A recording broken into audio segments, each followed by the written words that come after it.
Hello friends, எல்லோரும் நல்லா இருக்கீங்களா? ரொம்ப சந்தோஷமாக இருப்பீங்கன்னு நம்புகிறேன். கிறிஸ்மஸ்னாலே ஜாய் தான். எல்லாருக்கும் ஒரு சந்தோஷம் மனசுக்குள்ளாடி வந்துடும் இல்லையா? நிறைய கேக்ஸ், ஸ்வீட்ஸ், ஸ்நாக்ஸ் செய்வோம் இல்லையா?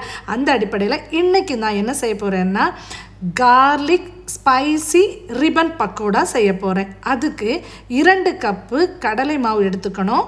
அதே கப்பில் 1 கப்பு அரிசி மாவு எடுக்கணும். தேவையான அளவு உப்பு எடுத்துக்கலாம். எந்த கப்பு வேணாலும் யூஸ் பண்ணிக்கோங்க. ஒரு 3/4 டீஸ்பூன் நம்ம கரம் மசாலா சேர்த்துக்கலாம்.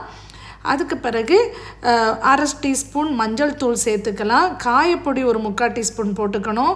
அப்புறமா 2 டேபிள் ஸ்பூன் நம்ம சில்லி பவுடர் போட்டுக்கலாம், மிளகாய் தூள். அது கூடயும் குறையும் போட்டுக்கலாம். அப்புறம் 2 டேபிள் ஸ்பூன் பட்டர் போடணும். பட்டர் ரொம்ப கூட ஆகிடக்கூடாது, குறைஞ்சிடக்கூடாது.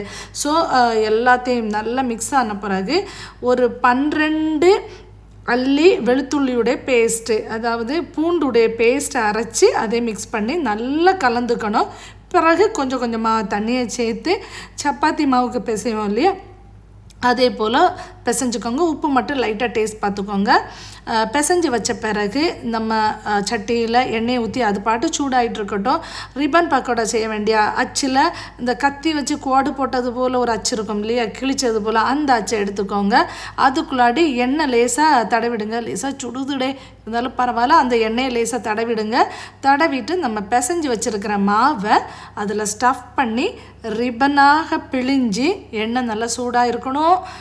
தீ ஓரளவு மீடியத்துக்கு கொஞ்சம் மேலே இருக்கணும். குறைவாக இருந்துன்னா எண்ணெய் குடிக்கும். இதில் நம்ம சோடாப்பு சேர்க்க போகிறதில்ல.